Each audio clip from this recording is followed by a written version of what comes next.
Hello friends, આપ બધાનું સ્વાગત છે આજની આપણી આ લાઈવ સેશનની અંદર, જ્યાં તમને અત્યારે જોવા મળી રહ્યું છે કે આપણે હાયર અને માધ્યમિક શિક્ષક અભિયોગ્યતા કસોટીના સંદર્ભમાં આપણી સમક્ષ સવાલો મૂકવાના છીએ. પદ્ધતિના છે.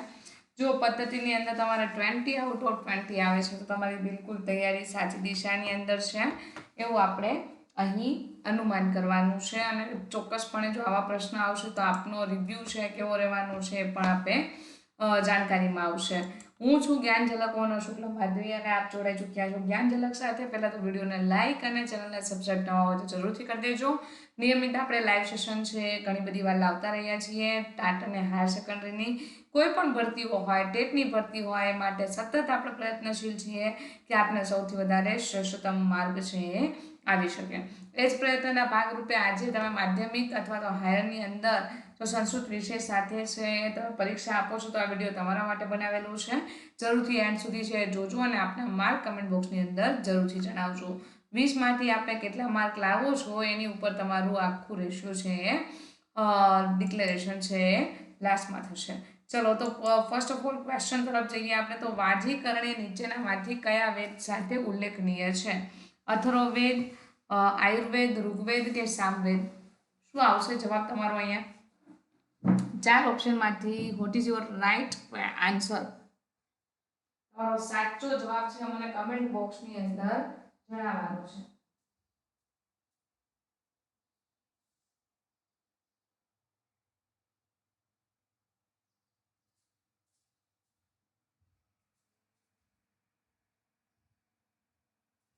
ચલો શું આવશે જવાબ અહીંયા? યસ, અહીંયા જો તમે જવાબ આપો છો અહીંયા આયુર્વેદ તો તમારો જવાબ એકદમ સાચો છે, રાઈટ છે. દેન આપણે વાત કરીએ 181મો પ્રશ્ન છે અહીંયા મિત્રો. સંસ્કૃત શિક્ષકની વ્યવસાયિક સજ્જતા એટલે વિષય વસ્તુ પર પૂર્ણ પ્રભુત્વ, સંસ્કૃત વ્યાકરણનું તલસ્પર્શી જ્ઞાન, સંસ્કૃત સાહિત્યનું તલસ્પર્શી જ્ઞાન કે ઉપરના બધા જ આવશે? જો આવો પ્રશ્ન પૂછાય તો તમારો આન્સર છે અહીંયા શું આવી શકે? મને ફટાફટ કમેન્ટ બોક્સની અંદર જણાવજો ભાઈ. તમે સારા સંસ્કૃત શિક્ષક તરીકે તમારી પાસે કઈ કઈ વ્યવસાયિક સજ્જતા છે હોવી જોઈએ? યસ, તમને કન્ટેન્ટ પાવર છે તમારો હોવો જોઈએ, તમને સંસ્કૃતનું વ્યાકરણ પણ આવડવું જોઈએ અને સંસ્કૃતનું સાહિત્ય છે એ આવડવું જ જોઈએ. એટલે તમારો જવાબ છે અહીંયા આવશે ઉપરના બધા જ. જો તમે એ જવાબ આપો છો તમારો જવાબ બિલકુલ સાચો છે. 182મો પ્રશ્ન લઈએ હવે. નેક્સ્ટ પ્રશ્ન. વર્તમાન યુગમાં સંસ્કૃત શિક્ષણ પદ્ધતિને રસપ્રદ બનાવવા માટે કયું શૈક્ષણિક ઉપકરણ મહત્વનું છે? ટેપ રેકોર્ડર, ચાર્ટ, રેડિયો કે કોમ્પ્યુટર? તમારી પાસે 4 ઓપ્શન છે અને આ 4 ઓપ્શનની અંદર આપણે વર્તમાન સમયની અંદર સૌથી વધારે જે ડિસ્પ્લેનો ઉપયોગ કરીએ છીએ એવો જવાબ તમારો કોમ્પ્યુટર આવશે. ત્યાર પછી આપણે વાત કરીએ નેક્સ્ટ પ્રશ્ન વિશે. સંસ્કૃત શિક્ષણમાં નિદાન કાર્યથી વિદ્યાર્થીઓના શેનું માપ કાઢી શકાય છે? વિદ્યાર્થીઓના જ્ઞાનનું, વિદ્યાર્થીઓની ખામીઓનું, વિદ્યાર્થીઓની શક્તિઓનું કે વિદ્યાર્થીઓના વિકાસનું? તમારે શું જવાબ અહીંયા આવશે મને ફટાફટ કમેન્ટ બોક્સની અંદર જણાવવાનો છે કે સંસ્કૃત શિક્ષણમાં નિદાન કાર્યથી વિદ્યાર્થીઓમાં શેનું માપ કાઢી શકાય?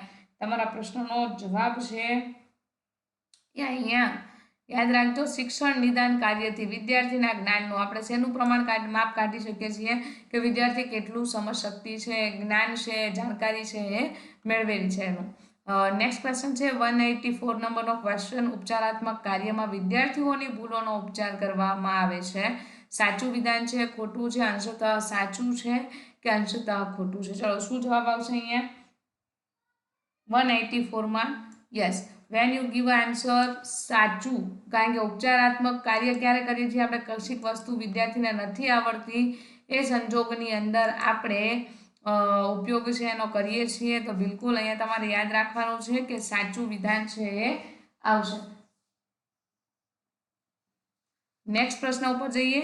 શૈક્ષણિક સાધનોના પ્રકાર ક્યાં છે? દ્રશ્ય, શ્રાવ્ય, દ્રશ્ય અને શ્રાવ્ય કે ઉપરના ત્રણેય? તો યાદ રાખજો આ પ્રશ્ન છે ને દરેક મેથડવાળા માટે ઉપયોગી છે, કારણ કે દરેકની અંદર દ્રશ્ય, શ્રાવ્ય, દ્રશ્ય અને શ્રાવ્ય આ ત્રણેય પ્રકારના સાધનો છે એનો ઉપયોગ આપણે કરીએ છીએ, બરોબર છે? એટલે બિલકુલ આ વસ્તુ ભૂલવાની નથી. નેક્સ્ટ ક્વેશ્ચન છે કઈ સાલમાં આધુનિક શૈક્ષણિક ઉપકરણો અમલમાં આવ્યા? ચલો આ પ્રશ્ન ઇમ્પોર્ટન્ટ છે તમારે. આધુનિક ઉપકરણો અમલમાં ક્યાં આવ્યા હતા? 4 ઓપ્શન તમને મળે છે જેમાંથી આપણે જવાબ છે સાચું યાદ રાખીશું 1948ની અંદર, બરોબર છે. તમારો ડી વિકલ્પ જો તમે જવાબ આપો છો તો બિલકુલ સાચો છે. ચલો નેક્સ્ટ ક્વેશ્ચન છે, સંસ્કૃત ભાષામાં ઉચ્ચારણ દોષોના કારણો ક્યાં હોઈ શકે? ઉચ્ચારણ દોષ, દુર્લક્ષ, વાંચન પ્રત્યેની ઉપેક્ષા, વારસાગત શારીરિક માનસિક ક્ષતિ કે ઉપરના ત્રણેય. આ 4 વિકલ્પોમાંથી આપની માટેનો યોગ્ય પ્રત્યુત્તર છે શું આવશે અહીંયા?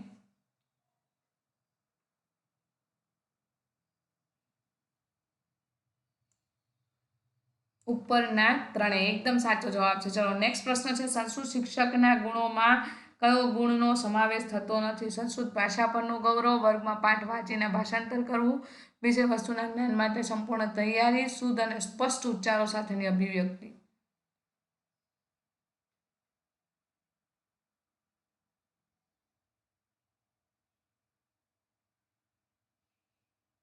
શું આવશે તમારો જવાબ? કમેન્ટ બોક્સની અંદર જરૂરથી કમેન્ટ કરીને તમારા પોતાના પ્રતિભાવો છે આપતું રહેવાનું છે, બરોબર છે. તો સંસ્કૃત ભાષાની અંદર જ્યારે તમને આ મુજબનો પ્રશ્ન પૂછે ત્યારે આપણે ખાસ યાદ રાખવાનું છે કે આપણે વર્ગખંડમાં પાઠ વાંચીને ભાષાંતર કરવું એ સંસ્કૃત શિક્ષણના ગુણોમાં કયા ગુણનો સમાવેશ થતો નથી?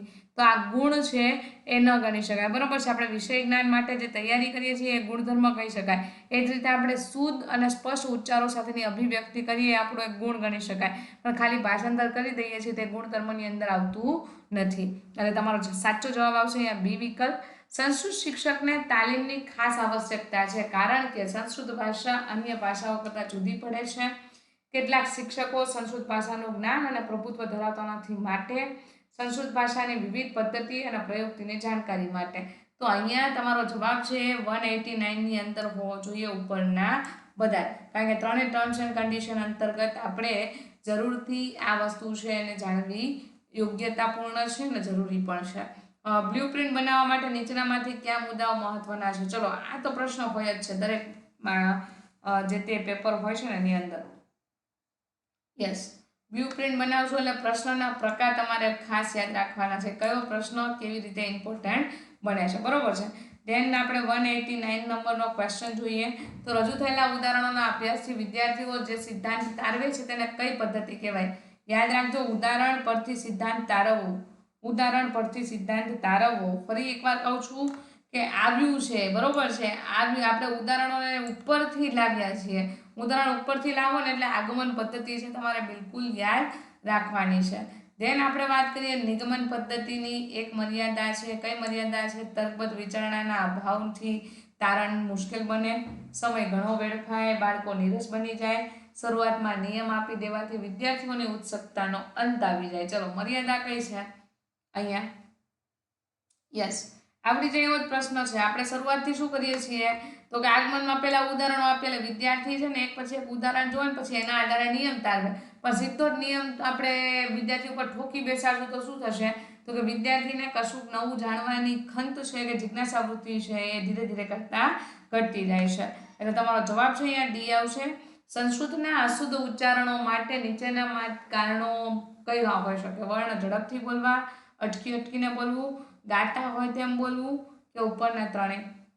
193 નંબરના ક્વેશ્ચનમાં તમારો સાચો જવાબ આવશે ત્રણેય રીતે છે. અશુદ્ધ ઉચ્ચારણ માટેના નીચેના કારણો છે એ હોઈ શકે છે. વર્ણ આપણે ક્યારેક ઝડપથી બોલી જતા હોય તો પણ, અટકી અટકીને બોલતા હોય તો પણ, અને ગાતા હોય તેમ બોલતા હોય તો પણ. ચલો નેક્સ્ટ ક્વેશ્ચન છે શ્રુત લેખન સાથે જોડાયેલું છે. શ્રુત લેખન એટલે કે બાળક વાંચી વિચારીને લેખન કરે છે, બાળક ચિત્ર જોઈને લેખન કરે છે, બાળક ધીરેથી બોલેલું સાંભળીને લેખન કરે છે કે બાળક મનસ્વી રીતે લેખન કરે છે. 4 ઓપ્શનમાંથી તમારો રાઈટ જવાબ આવશે આપણે શ્રુત લેખન, સાંભળીને બોલેલું સાંભળીને લેખન કાર્ય કરવું, બરોબર છે. શ્રુત એટલે સાંભળવું થાય, એના ઉપરથી શ્રુત લેખન શબ્દ છે એ અસ્તિત્વમાં આવ્યો છે.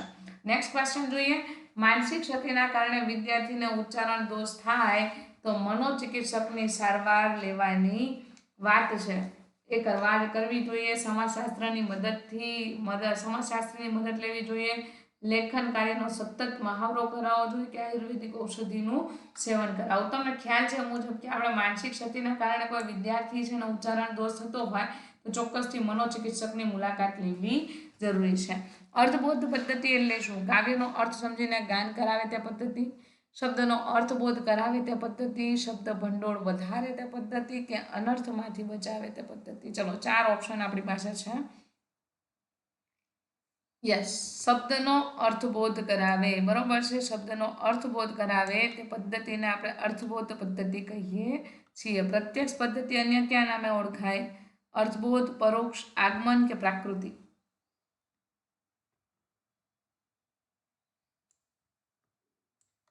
શું આવશે? પ્રાકૃતિ પદ્ધતિ. વાંચન અને ચિંતનશીલ વિચાર ક્રિયા પ્રક્રિયા છે, આ કોનું કથન છે?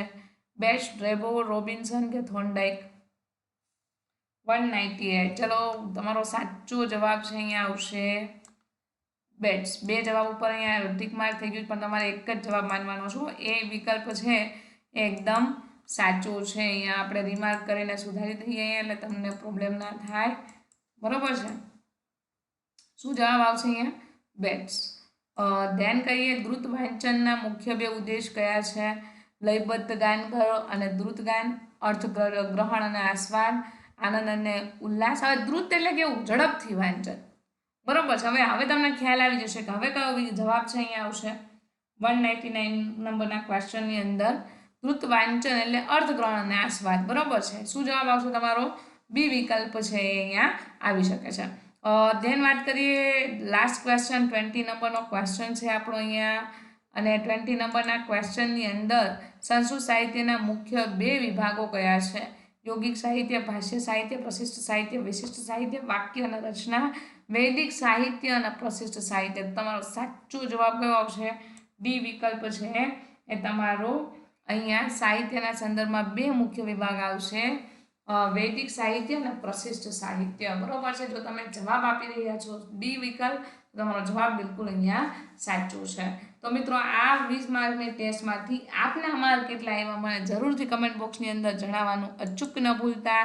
અને આપને આ વિડીયો છે એ જો ગમ્યો હોય તો નીચેથી અગેન આપણે બીજો વિડીયો લાવીએ કે નહીં એ પણ સૂચન જરૂરથી આપજો. Thank you.